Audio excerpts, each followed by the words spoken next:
But as we now have more than 100 participants online, I'd like to say welcome. I'm Professor Ian Hickey, the Co-Director of Health and Policy at the Brain and Mind Centre at the University of Sydney. And sitting next to me is the far more interesting Professor Elizabeth Scott from Sydney Medical School and Notre Dame Medical School, who will co-host with me. We are here from a clinician point of view, and we are the least important people this evening.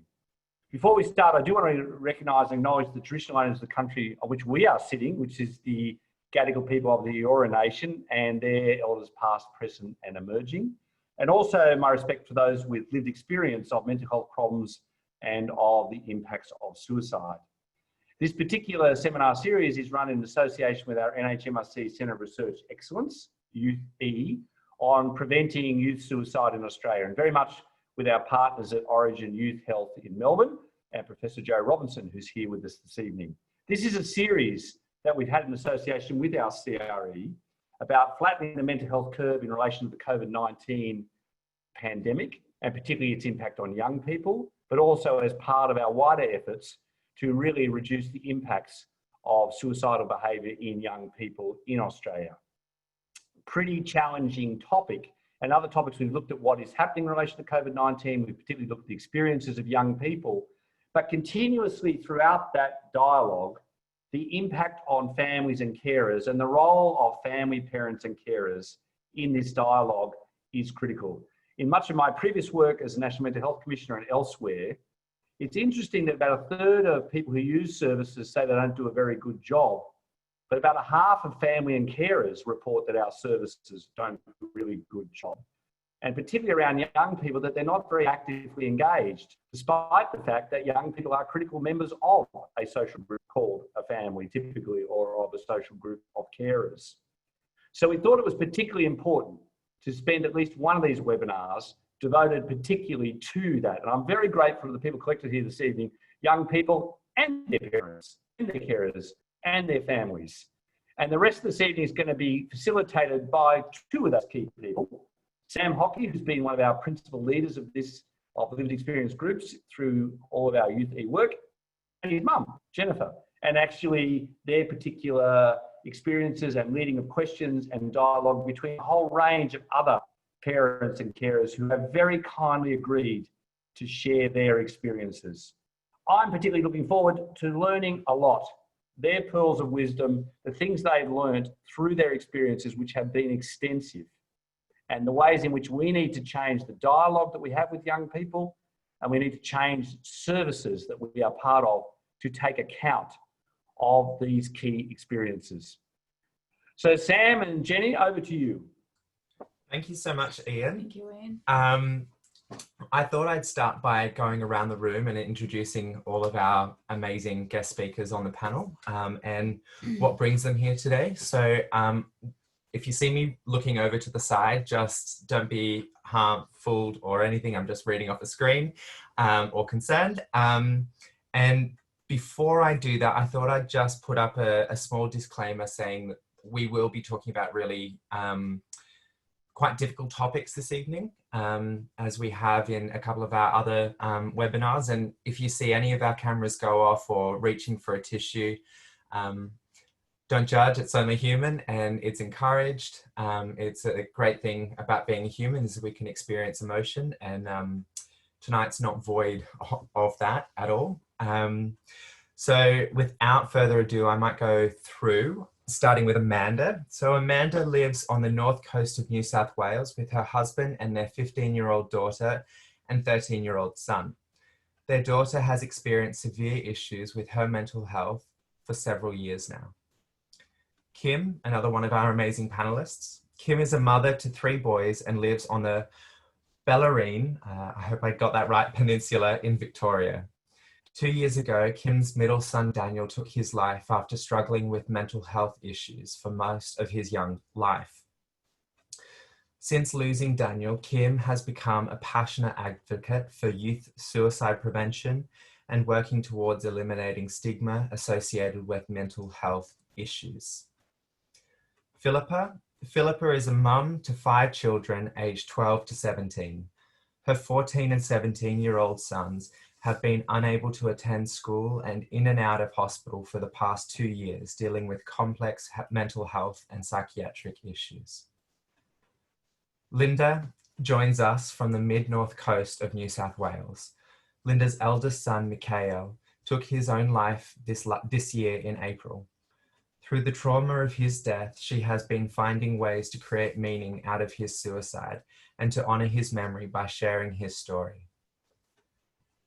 Melinda's world is her 13-year-old daughter. Melinda herself has a history of mental illness, and her daughter required mental health services her family faced. Sorry, I'm going to start that again. And when her daughter required mental health services, her family faced great challenges. Sadly, Melinda has lost several loved ones to suicide. She grew up with a huge stigma to mental health and is so passionate about supporting those with mental health, bringing positive awareness to mental health and breaking the stigma. Justine joins us today to share her 12-year-long journey navigating the mental health system in Sydney for her daughter Jess, who is now 26. In what she describes was a 1 step forward, 2 steps back process. She refused to give up.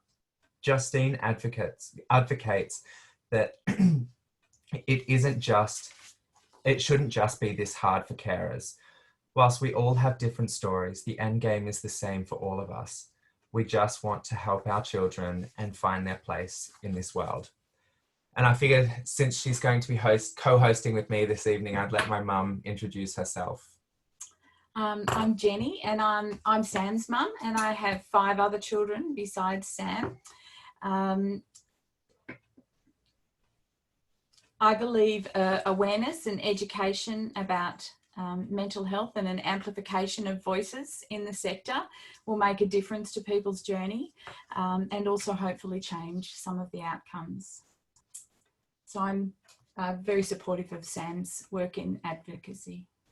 Well, I'm very glad to have mum, and mum has been my carer throughout my mental health struggles and journey, and definitely is still my number one batter when I'm looking for someone in the corner of my ring. So I'm glad to have her co-hosting with me this evening. Why not jump straight in and get down to the nitty-gritty of what we're here today to discuss. Melinda, I'd like to ask you a question around the early signs and symptoms of your child's mental ill health. How was that discovering those? When did you discover those? And was there any support around discovering those? Sure. So I did have concerns for quite a while since she was quite young, so under the age of 5. But it wasn't until she was 11 that I felt I needed to do something. The kind of symptoms she had, I just had a gut feeling something wasn't right. She didn't seem very happy. She seemed very angry, just not having normal responses to things, and I use that word normal lightly. And I just felt like I had to do something. I had to try and get her help. I was recognizing things in her that I had gone through. And I was surprised that it happened so early in her life. Yeah, I know that Philippa, you've had sort of a similar experience with noticing those early signs and symptoms, and I guess the ability to deal with that. But just before, I forgot to mention before, there is a Q&A function down the bottom of your screen. If anyone wants to ask questions, we will answer them throughout the evening. It's along the pop-up doc toolbar thing at the bottom of your Zoom screen that has participants, chat, record, I think, and Q&A, or at least mine does, and it has leave at the other end. So hopefully don't leave, but use the Q&A function. Philippa, what were the early signs and symptoms like in discovering that for you? How did you do that? I think it's interesting because I think in the beginning you don't necessarily see them as symptoms. It's sort of retrospective. So it seems to creep on so slowly that it's not until it's quite serious and you actually have to take action that you then realise those symptoms were there earlier. They just grow. And so then retrospectively, when you look back, the types of things you would see would be a change in sleep patterns, less sleep or more, anxiety, worried about things they wouldn't normally be worried about, loss of motivation, and I would say irritability, so just easily stirred. Yeah, yeah. I think that's what you picked up there, or what I picked up there when you were talking about hindsight being a brilliant thing, is something that another one of our panelists, Linda, has mentioned, that when, I guess, noticing those signs and symptoms and listening or paying attention to those signs and symptoms, hindsight's a brilliant thing to have. But in the moment, I know that it was a very different sort of situation or story for you, Linda. It was. So, my son had gone through a relationship breakup, and we knew that he was depressed. I mean, you know, most people are depressed after the breakup of a long-term relationship. But looking back on it now, there are things that were definitely red flags that I wish I had picked up on more. Insomnia, as Philippa said, or change in sleep patterns is one of the big things that he did talk about a bit. And he was saying he was finding it difficult to fall asleep. Once he eventually did, he'd sleep restlessly and wake up very early. And I think that, you know, having long-term sleep issues makes you think differently. You don't think normally if you don't have enough sleep. So that's one thing that, you know, I really should have picked up on more. The other thing, which, you know, change in behaviours too, apathy in things, you know, where there used to be enthusiasm, loss of interest in doing things that he used to love to do, whether it's being with friends or playing music or going bouldering, things like that. He just didn't seem to be interested in doing those things, and actually had talked about, you know, wanting to go out and join his friends, and then doing that and being able to last only half an hour or something before he had to retreat and go back home. Now, all of these things are obviously symptoms of depression, which is what we thought was what was going on. So we were counselling him, I guess, from a parent's point of view in terms of depression. But clearly there's a big link between depression and suicide risk. And that was something I didn't know enough about. So, Linda, would you say that you didn't feel appropriately equipped to deal with your son's mental ill health at the time?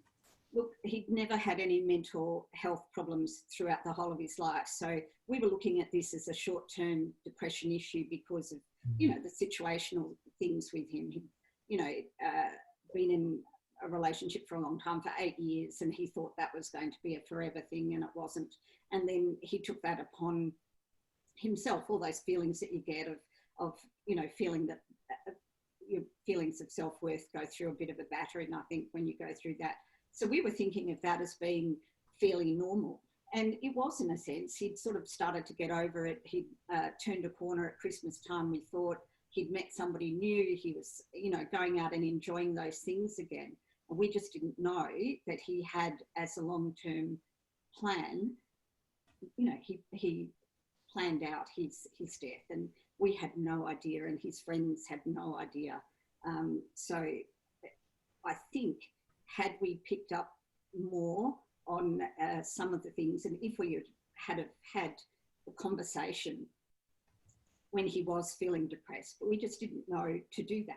We just didn't know. And Melinda, your daughter was such a very different age group, you know, very young. You were talking about 5. Did you feel equipped to be dealing with her at that age? Initially, I did feel equipped because I have a history of mental illness, and I've had a lot of counselling over the years. But once I realised there was an issue and I started looking into getting her services and therapy, I very quickly didn't feel equipped. I felt overwhelmed. I didn't know where to go. I was being given misinformation. I thought I would find a service, and then I would be told, oh no, she doesn't qualify. I just couldn't believe how hard it was to find her the services that she needed. So in hindsight, I wish I had have known what to do, so I could have helped her quicker and more confidently. And Philippa, what about your experience? In terms of How equipped you felt to be dealing with things at that time?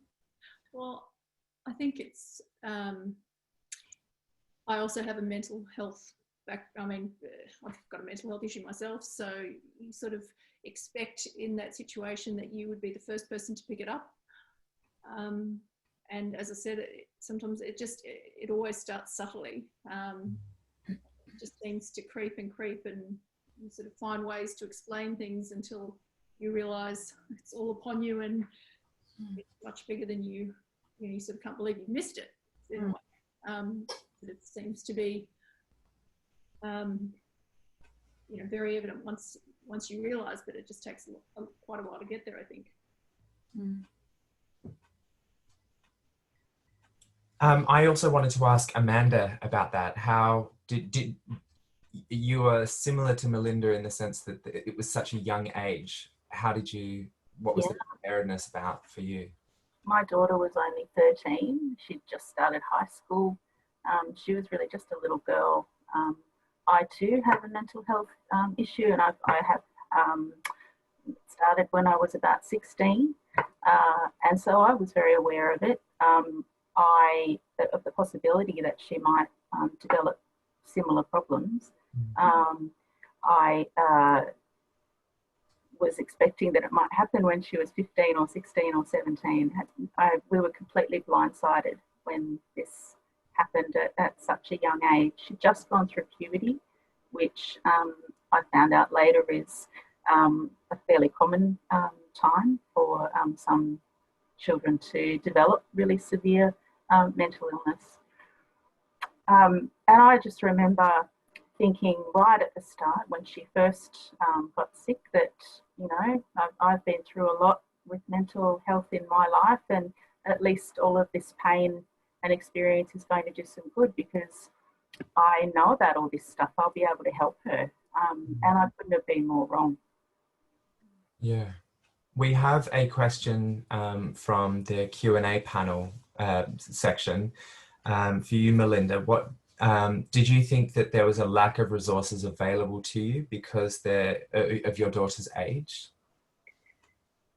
Not necessarily because of her age, but I did feel like there was a lack of resources. What I was looking for is counselling services for her that were either free or bulk billed, and I couldn't find anything. It was a bit of a catch-22 where you need a mental health plan to get services, but she didn't have a diagnosis, so I didn't go get a mental health plan straight away, which I wish I had done. I wish I had gone straight to the GP. And even private services, there was such a long wait to get in. Trying to get an appointment outside of school hours was also very difficult. And it actually became like a full-time job for me. I spent weeks researching and just calling so many places, asking people that I knew, people that had gone through similar things, just trying to find out where to go, where to get help as quickly as possible. So it was quite difficult and stressful.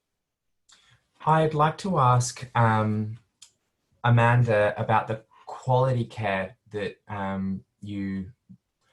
were you able to access quality care, and I guess in accessing said potential quality care, were the reactions or behaviours from the service providers and the clinicians appropriate to what you and your daughter were presenting as the issues? My daughter had these settled signs and symptoms that other people have been talking about, but then very quickly became really severely ill. So she was initially admitted to the inpatient unit at our local base hospital in Lismore. And it became very clear to us pretty quickly that she wasn't getting the medical assessment or the psychiatric treatment that she needed, to the point where we and our close friends were getting more and more concerned that the facility wasn't actually keeping her safe. So in terms of accessing quality care, that unfortunately didn't happen for us at the time where it would have done the most good. We sought a second opinion from a very well-respected youth psychiatrist, and that was ignored. And so at that point, we pushed for her to be transferred to a bigger centre. So we found ourselves driving to Sydney, which is 8 hours away, with an extremely psychotic child,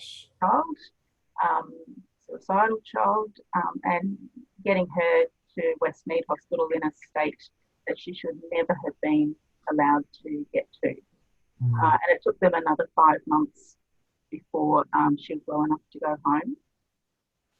And unfortunately as well, we had thought that going to a major children's hospital in Sydney would provide us with an excellent facility and excellent care. Part of the reason it took 5 months for her to be well enough to be discharged was the ward itself. It's not purpose-built. It's just an old medical ward that was converted to a mental health unit when the hospital were told that they had to have one. And as a result, it's a series of little rooms that make it very difficult for the staff to supervise the young people that are there. Lots of locking and unlocking doors to be able to go to the bathroom, for example. Lots of loud doors slamming without notice. Nursing staff who have to really play the role of the guard rather than nursing and helping the young people to heal. And all of that kept our daughter sicker for longer, unfortunately. Yeah. Justine, in your experience with Jess, did you feel that your concerns regarding her care were being addressed properly by the care provider? Oh, gosh. I mean, how long have you got? I just, listening to all of these women's stories, and it's a jungle out there. It's a jungle out there, whether you're a private patient, whether you're a public patient. It's confusing, it's confronting, it's heartbreaking. You know, you really, truly, there's no kind of model of care. GPs are fabulous, and they are really pushed to their limits at the moment, you know, trying to help so many people with mental health issues. And I know this because I've been in this space for so long. You know, Jessica's now 26, she was 14 when she first started displaying severe symptoms. As we've all said, hindsight's great, gives us so much wisdom to impart. But I didn't believe Jess in the beginning. I just thought it was, you know, it was tough love. I just, you know, come on, it must be puberty, it must be social, you know. I feel so guilty about that. I mean, but and if I had just listened a little earlier, so I'm partly to blame of not getting her in there. Early intervention and first changes in your child's behaviour is critical, guys. It really is, and it could make all the difference if you just access some care at that early point. So, but I will tell one story. We'd been down the line of psychiatrists and pretty crazy drug regimes being thrown down our child's throat, which is horrific. But you trust the professionals, and you assume they know what they're doing.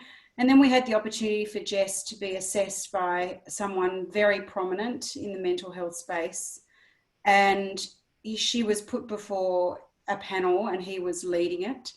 And we were told after the 5 minutes they saw her for, and we've been, you know, she hadn't been to school 3 years. We'd been battling the whole thing. She was just in a space where we couldn't reach her. And we were told at the end of that she had the princess syndrome, you know. And it's just, I just wanted to throw myself across the desk and just go, come and spend a day in our shoes. I can't leave my child alone. I can't leave her. She can't go to school. She can't see her friends. She can't brush her teeth. You know, are you kidding me? I'd just love to bump into that person now that she's 26 and just say, you know what, we're still going through this, but we found some good management and a good model of care, which we'll all talk about later. But there's hopefully they're watching of it. It's not enough of it. Anyway, That's No, thank you. And no is my answer. Yeah. and I hope that they are watching so that they themselves, when You know who you are. helping other young people, are actually learning something in means of treatment. I think we're just asking for is respect of listening. That, you know, just listen to our stories. We're parents. We have a strong instinct to protect our babies, and we know. And please just afford us, you know, the respect to listen, just for more than 5 minutes, if possible. Anyway, Kim, do you have an experience of where you felt that the care wasn't being properly provided? Look, I do. I have numerous experiences actually, and I feel that, and there are a number of factors that contribute to that, and so I feel that there is a bit of a culture of not listening to the parents, not taking seriously what we are presenting with, but also gaps in services where possibly what was needed just wasn't available. So, you know, so perhaps being sort of dismissed out of hand a little bit. But I know that I had numerous conversations. The year before Daniel died, he made an attempt and was we presented to hospital, we presented to emergency, and I spent 24 hours trying to say to the medical staff that I thought that he'd taken an overdose, but because he was not admitting to that, they were exploring neurological issues, and I was not taken seriously at all. And within 10 minutes of actually getting home the following day, or actually on discharge, I was told that his recovery was consistent with the drug overdose, but he wasn't. There was no mental health assessment. But within 10 minutes of getting home, he had admitted to his brother that he had actually taken a raft of a whole lot of different mainly over-the-counter medications. So in hindsight, to look back and think that I was not heard, I was not listened to at all, nothing, what I was saying wasn't even being considered. But it wasn't just with services, it was also with other, I suppose, organisations that are there to support our young people, and sort of namely the school, where I was sort of trying to have conversations about some really serious concerns and some things that the school were kind of getting wrong, but you know, with a more resilient child may not have had the impact that they did, but certainly with Dan, it had a very big impact. And I just found again that what I was saying wasn't being taken seriously and really wasn't being taken on board. And what I found is that how do we have these conversations? So if we as parents present to, whether it's clinicians or whether it's the school or whoever it may be, and we're voicing concerns, really, really valid and really serious concerns about our children, how do we have those conversations? Because what I found is that if I were calm and if I could articulate those concerns really clearly, then it seemed to be perceived that it can't be that bad because it seems to be under control. But if I presented as a bit of an emotional wreck, which is certainly how I felt, then, just, you know, back away, you know. So how do we go about, how do we have those conversations where what we are saying is taken seriously with, I suppose, the frontline, your first responders, whoever they may be, whether they are actually medical staff, mental health staff, or whether they are other people like, you know, the school and that sort of thing. That was something that I found to be a real hurdle, and something that could have made a difference in getting early intervention support for Dan. Something that everybody else has talked about is sort of recognising the early signs, and certainly much of what everybody else has said, Daniel, I experienced with Daniel, but and I look back and I think I should have, could have, would have, and it's a little bit that story of the frog in boiling water. So you put a frog in cold water and you turn on the heat, and you know, before you know it, they're boiling, and they don't jump out of the water, but you put a frog into hot boiling water and they're going to jump out. But that's what it's like. You have these incremental things that happen over a period of time. And at what point is it serious? Is it serious? Is it serious now? Is that serious? And so it's often with the benefit of hindsight that you can see the landscape behind very clearly, and perhaps where you might have gone about things differently and had conversations differently, or sought help at a different time. I really, I can see so much of what my story and my mum's story as well, because it's just as much hers as it is mine in what you're all sharing today. And I wanted to ask my mum about the navigation around privacy laws. And I know that you've got something to say about it as well, Kim, in a moment. But I know that for me, when I turned 18, the access to care or the ability to care for me became quite hard because of the way in which privacy laws are built. It did. I think it started to happen before then, but Sam was under a new psychiatrist. He had been under a psychiatrist specifically for children when he was younger. And then as he was approaching, I don't know, 17, I guess, he started under a new psychiatrist. And this gentleman wanted to admit him to hospital for a medication change. And we went along with that, and it seemed to make sense. And and Sam had turned 18 by that stage. He was really unwell, and we just lost complete control when he was admitted to hospital. We just didn't seem to have access to information. We couldn't contribute any information. Our sessions were sort of separate, and the instructions of his admitting psychiatrist weren't adhered to by the psychiatrist in the hospital. So instead of weaning Sam off one medication and putting him onto a new one, Sam's current medication was increased exponentially, and another one was added in. So he was on uppers and downers and you know, like a real truckies medley. And we lost Sam basically.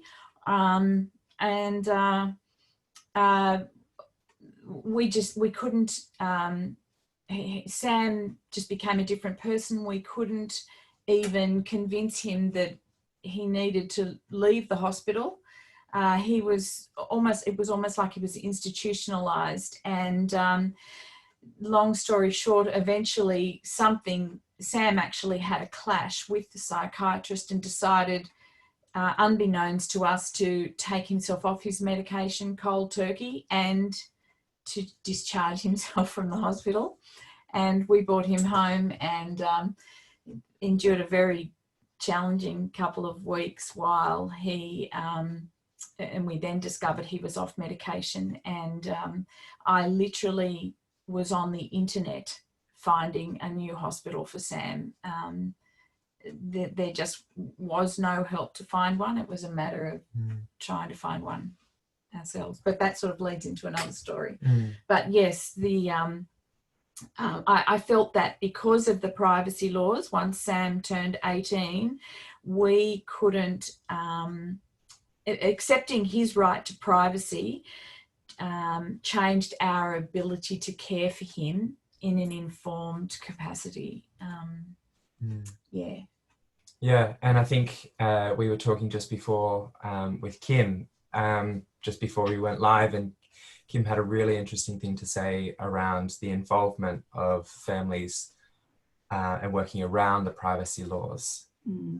So, you know, privacy laws are obviously there to protect people, and so, you know, it's not about invading that protection, but often privacy laws can be used as to not share information. And sometimes the young person in particular, and it may be a young person who is underage, but it may actually be someone who is of age as well, but they may actually be open to that information being shared. However, the clinician still doesn't share it and cites privacy laws as the reason for not doing that. And it can impede the young person's progress and their support. And really, privacy laws should never, ever get in the way and contribute to loss of life. And potentially, if a person is suicidal, then potentially that is the case. And it needs to be balanced, and it's very difficult. And in all of these discussions, of course, you know, as parents, we're not suggesting that some of the things that we're discussing are not difficult to navigate, because we understand that they are. It's just that perhaps that we need to be looking through the lens of a more family inclusive practice, and so in asking to be included in care plans and that sort of thing. It's not necessarily that we want to steamroll a young person or any person into us being involved and us running the show or anything like that, because there are times, obviously, when perhaps involving the family, the young person may not want the young family involved for whatever reason. The clinician may make a very informed decision that perhaps it's best not to involve the family, or involve the family in a certain way, and of course there are reasons for that to happen, of course. But if you just readjust the lens and view through a lens of a family inclusive practice, where the standard is thinking, how can we include the family? Can the family be included? How can we include the family? How is this going to better support the person that we are trying to provide support for? And potentially, if that, even if a decision is made that the family is not given certain information, or they're not necessarily included in the care plan, communication with them can actually be capacity building. It can actually perhaps provide them with further understanding of what is happening, and then they may actually end up coming in as more support, rather than I feel that as parents, we are often actively excluded, and privacy is often cited as that being a reason, and perhaps a readjustment of how that is viewed would be beneficial for the people that we're trying to get support for. Yeah, I completely agree. And I know that my mum has been empowered to help me more when she's been of the understanding and knowledge of what is actually going on and what the plan is for treatment and all of those sorts of things. And so for me personally, as the individual or the young person going through those things, it's so much easier for mum to, I guess, intersect at certain points, and for me not to feel like I've lost control or lost personal space or anything like that. So I completely agree, Kim.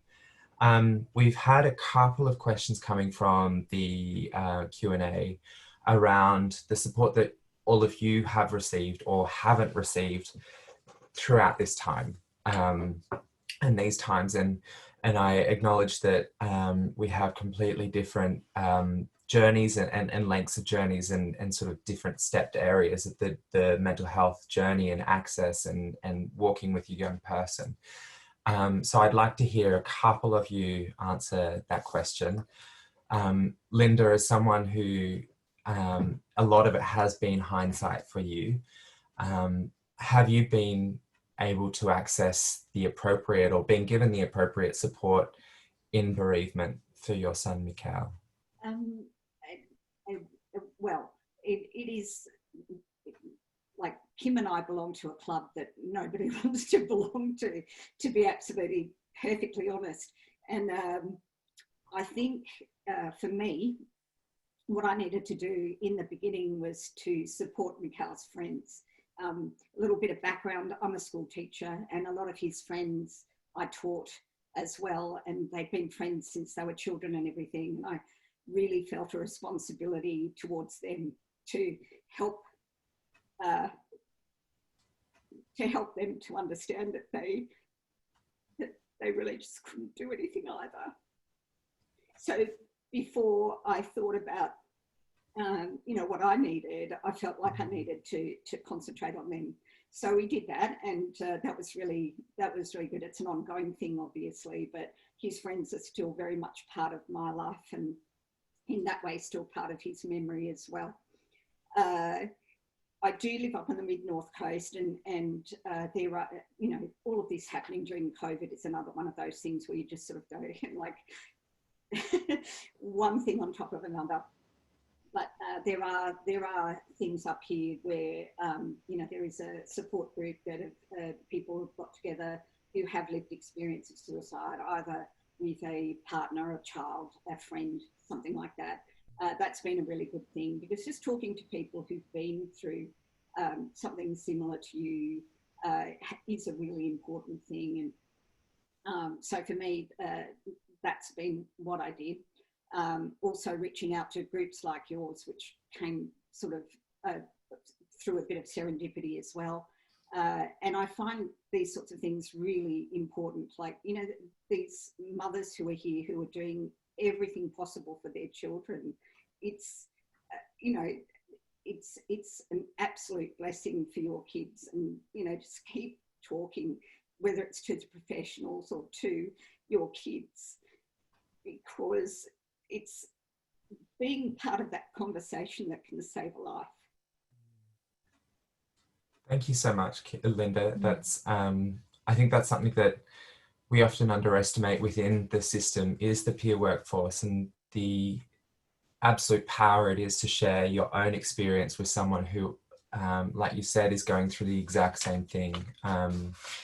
I would love to know, Philippa, you've said that you experienced mental ill health yourself as well. How has been your support network been? How has your support network been, during this time when also trying to seek help for your sons? I think, as the caregiver, you tend to put your head down and just get on with it. And sometimes it's difficult to have to talk about it in terms of what it means to you. So you just focus on what you're doing for your child or children. And then I think because it's one of those very long journeys with mental health, I think other people who aren't experiencing or haven't experienced mental health issues, they'll hear about it, but they don't really understand what it means.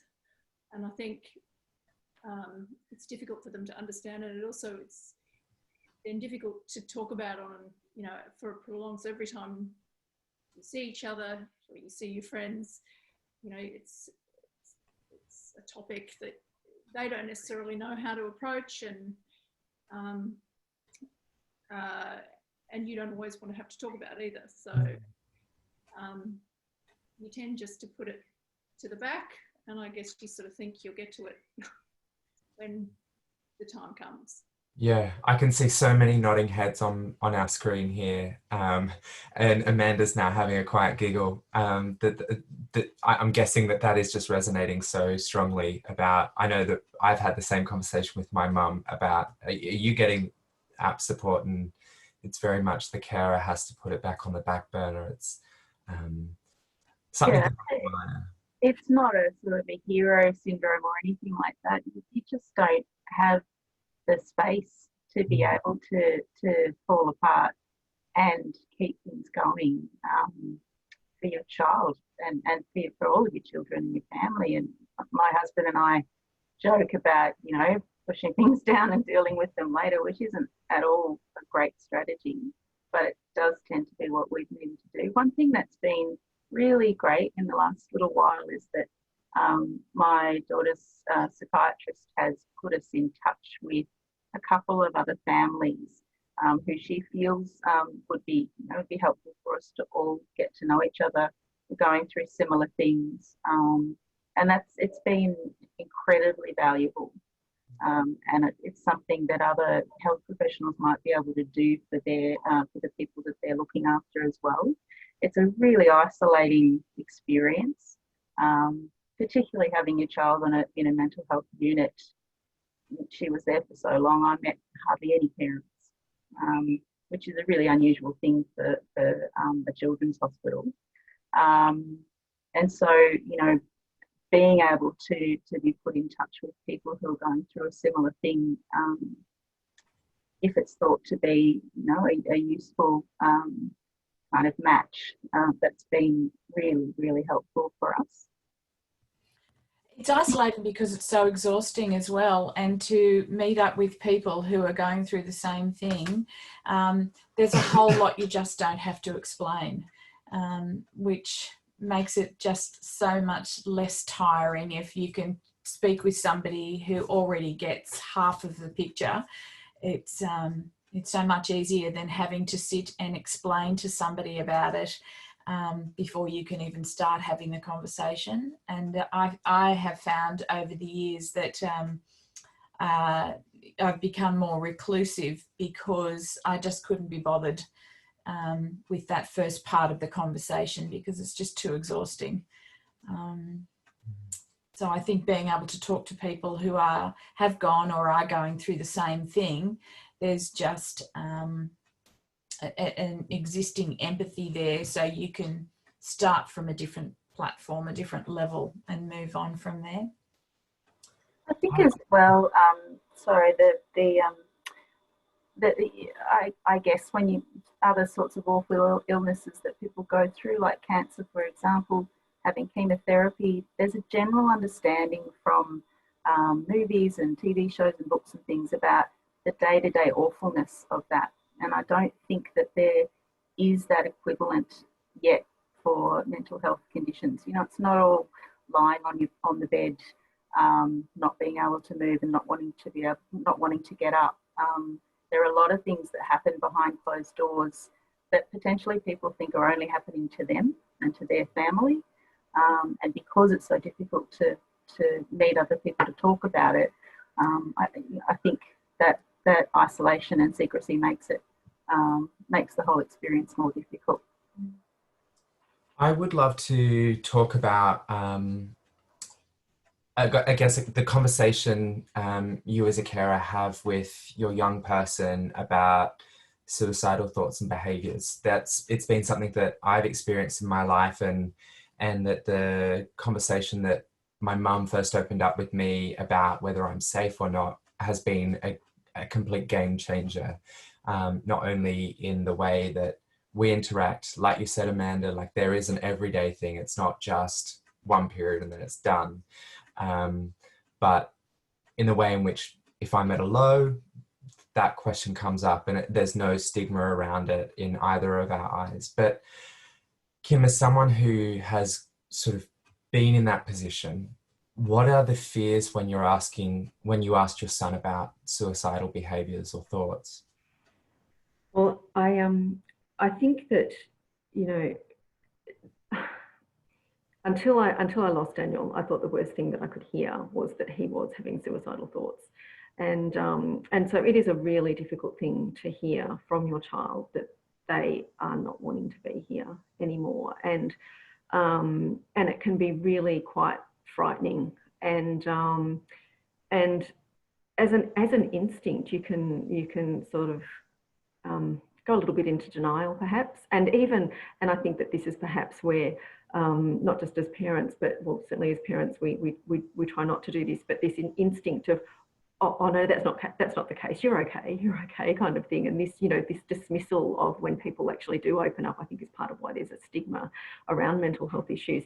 But it was, you know, it was really difficult to sort of have those conversations. Daniel was very difficult. Daniel was very reluctant to engage as well. So it wasn't a case of having a conversation with him and saying, look, I've noticed this and these things are quite concerning, and how are you feeling? And having him say, yes, you're right, this is how I'm feeling, and then having a further conversation about let's go and find help. It just didn't play out that way for us. It was over a very long period of years, as most of the other parents have said. It was, you know, incremental build up. And really, in terms of the discussions around suicidality, it really happened after his first attempt, because up until that point, he hadn't indicated that that's how he was feeling. And even though I was very aware that he was struggling, I hadn't realised how much. And again, the benefit of hindsight. So having those discussions it's always difficult, and it's even more difficult if they're not really that willing to engage. But it's so important to have those discussions. And there's I think parents worry that if they have those discussions and if they ask their child how they're feeling, if they're thinking about, if they're having suicidal thoughts, often parents can be frightened that they're putting those thoughts into their mind, that they're making them think something that they wouldn't have thought it unless they'd mentioned it. And that's just not the case. It's, if they're feeling that way, then you saying it's not going to make them feel that way. It's not going to suddenly occur to them that that's a thing, unless they are feeling that way. So it's really important to actually have really honest conversations with them and ask them how they're feeling, and keep on asking and keep on probing and try and, I suppose, get down in the hole with them and try and understand how they're feeling and why they're feeling that way, and then you can seek the sort of support that is best for them. But there's no doubting that it's very difficult to do, and it's something that I suppose human nature, we shy away from what is difficult and what's uncomfortable, but we need to learn as parents and as a society to get comfortable with the uncomfortable and to have those really difficult conversations and work through it. And if you can work through it and have the conversations and find the support, then early intervention is the key. And early intervention means that you're more likely to have positive outcomes. Thank you so much, Kim. I think that I often tweet on conversations like this, and I was hearing some really great pull quotes about being comfortable with the uncomfortable and things like that. I think that absolutely resonates.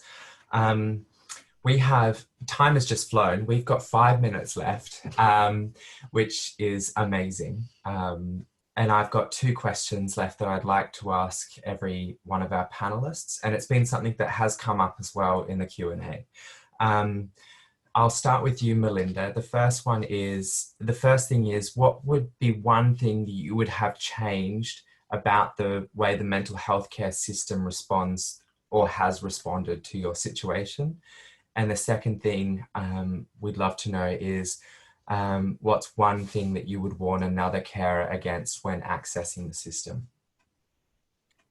Okay, so the answer to the first question is, one thing that I would have liked to have changed is getting support straight away when I contacted the school.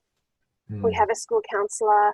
We couldn't see the counsellor, and even before we saw the counsellor, we were told, no, your daughter can't see the counsellor, we'll just refer you on.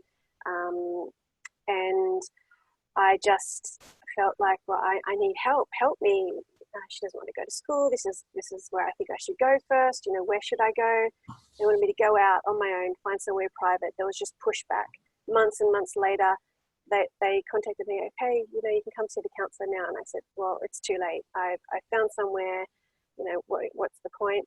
And Samuel, what was your second question? The second question was around, what is something that you would warn another carer about entering the same situation as you with the system? I would warn carers that knowledge is power. You know your young person the best. If you have a gut feeling, act on it. And you just need to advocate for your young person. Never give up. If something doesn't feel right, do something, say something, ask a question. Then you just have to love your young person unconditionally. Just be there for them, no matter what, no matter how uncomfortable it is. Amazing. Justine, are you able to answer those questions for us? Yeah. As far as, I totally attest to the loving your child. Sometimes they will push you away and scream at the, but I think, Sam, what was the first question? Sorry. No, I should have asked that. Sorry. Good. What is one thing that you would have changed about the mental health system and the way it's responded to your situation? Yeah, 100%. Okay, so one big thing for me is the emphasis on collaborative care, not just going to the doctor and shoving some pills down their throat. There's a lot of stuff you can do to support your young person, whether that's taking the pressure off them as far as school's concerned or friendships are concerned, and leveraging them up out of that hole and supporting them through that. which may be done through counselling, it may be done through the school or education specialists that help you navigate keeping your kid in the system. Try to keep your child engaged, even at the smallest level. I was given permission to let Jess just lie in bed and do nothing, and that we'd deal with the rest later. It was the worst thing possible. But to try to get on top of that sleeping, try and just get a good team around you, and that's really important. It does take a village, as we say. Lots of people, not just one doctor. Philippa, what's one thing that you would like to change about the way in which your access has been? Well, oh gosh, sorry. I was going to what I'd warn against. Well, go with that one first. What would you warn against? What I'd warn against is being afraid of sort of that medical hierarchy, or being afraid that, you know, you're dealing with people who are incredibly established in their careers, but you disagree with them. I think you know your child best. It sort of goes back to, I think, what Melinda was saying before. You're the one who spends 24 hours a day, 7 days a week with your child.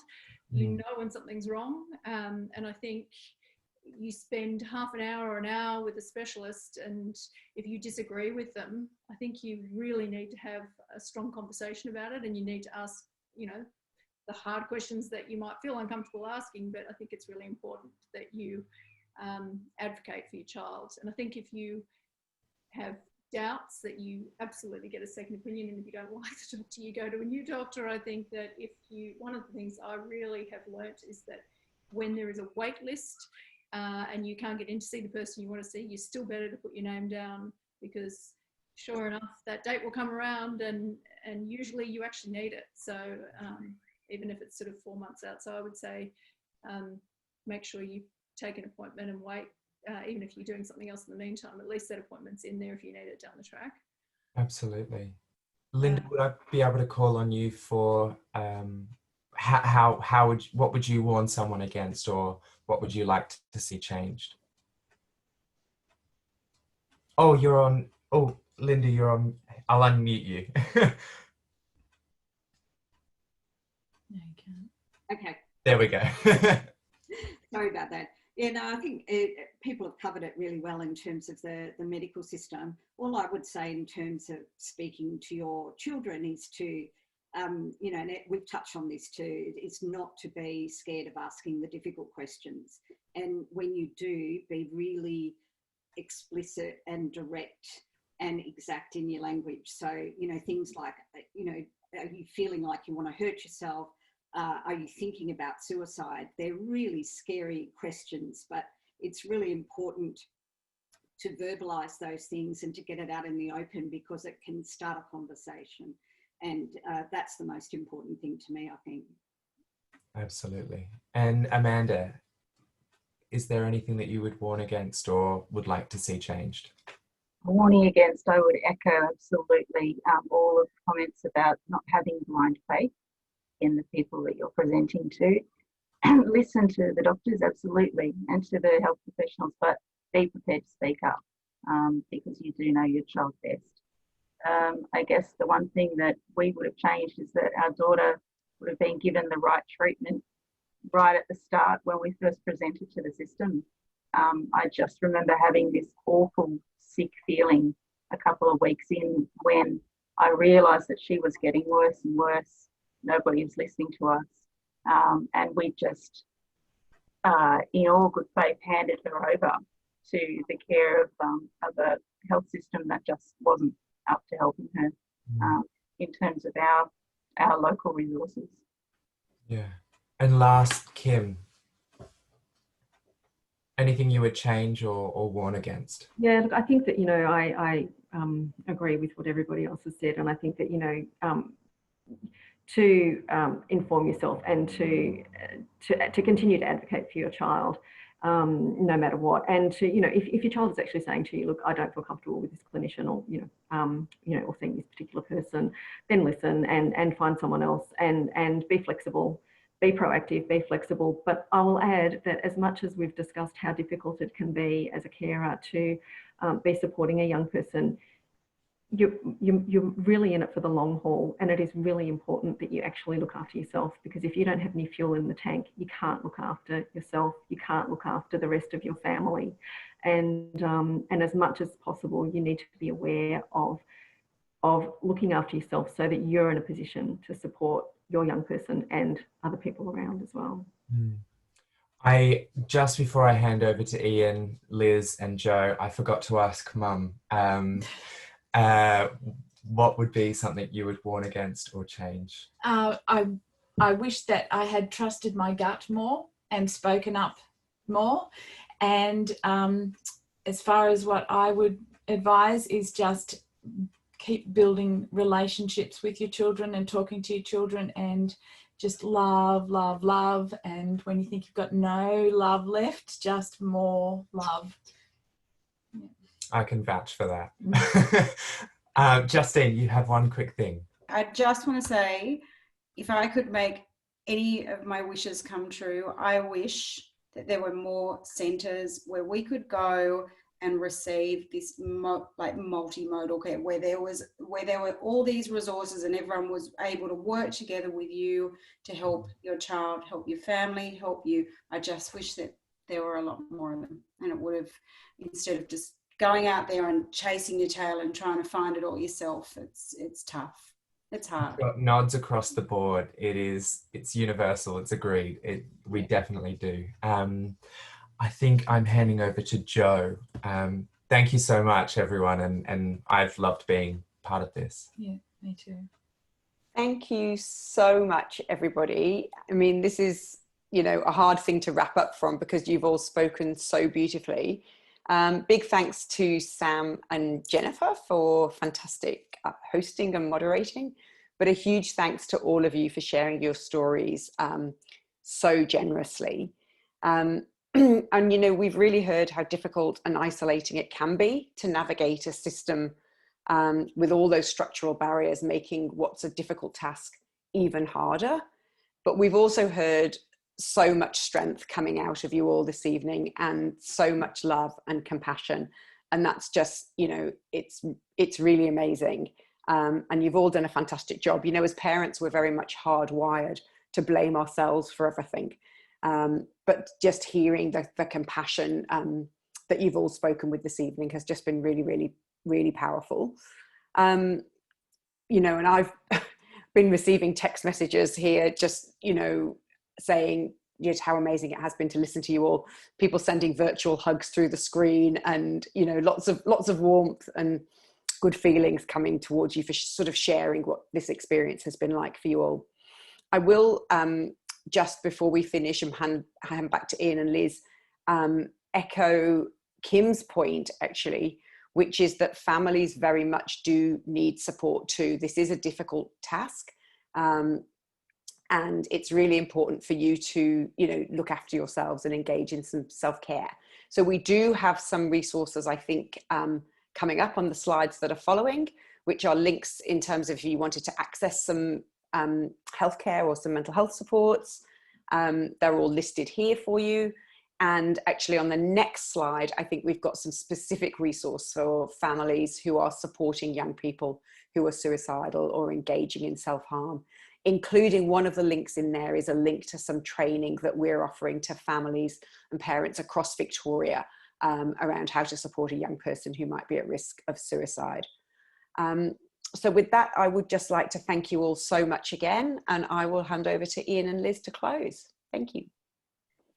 Thank you so much, Joe. I just want to get Liz to comment on that models for care. Justine raised the question of centres, that like cancer care centres, comprehensive other care centres being so important. But underneath that, wherever you go, in our view, there should be a model of care which is fundamentally a partnership between healthcare providers and young people and their families.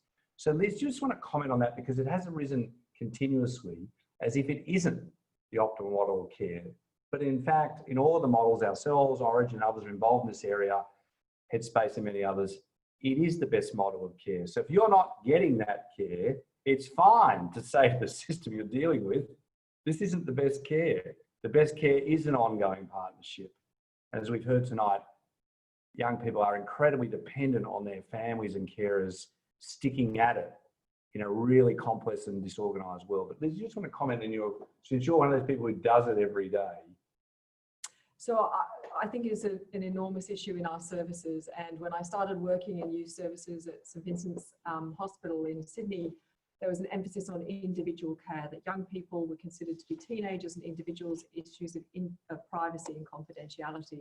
And it took a lot to actually convince the clinicians that I was working with that actually this was not the appropriate model of care, that actually what was required was a collaborative model of care. And I'd like to acknowledge how fantastic it's been to hear from everybody here tonight, but also that, as we've said, this is a village, and that includes fathers and siblings and carers and friends. There are many other people involved in a young person's support network, and that we have really worked hard to try and change the model of care at the service that I work in. And overwhelmingly, the clinicians have found it to be a much more rewarding service to work in. And we hope that the families and the young people have benefited and that their outcomes have been better. So I would say that those services can be different. We can work more collaboratively. We can actually support families, carers, loved ones to be able to provide the support that young people need and to provide the scaffolding around them. Services can do better. And what I've witnessed is that the enormous resources that families have, parents have, to support each other, to support other families, I think, as Amanda has said. And we're also grateful for some of the families that have supported the work that we do, to say, really, these are the things that have really helped them take their young people through these journeys, and they want to see other services change and other clinicians change the way in which they work. So I think it is possible. We can change, we can do better. So just on that issue, I think we're often asked, what do you do if you see a service that doesn't see family or carers? And we just say, get another service. You know, and actually that journey of actually finding better services is critical. And I think it's been raised tonight, being quite direct with health professionals about what you know, but also the care provider. I'll just pick up Joe's point.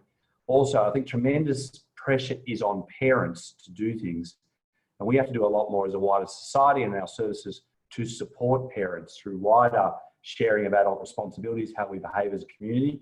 I think we're seeing that in spades in the COVID era. So we have a tremendous number of challenges to make sure that we support all of the parents. We've seen many people who are in incredibly difficult situations, sort of people, the parents and Justine, and Amanda have been doing this for long periods of time, incredible losses that Kim and Linda and others have faced in these sets of situations over the years.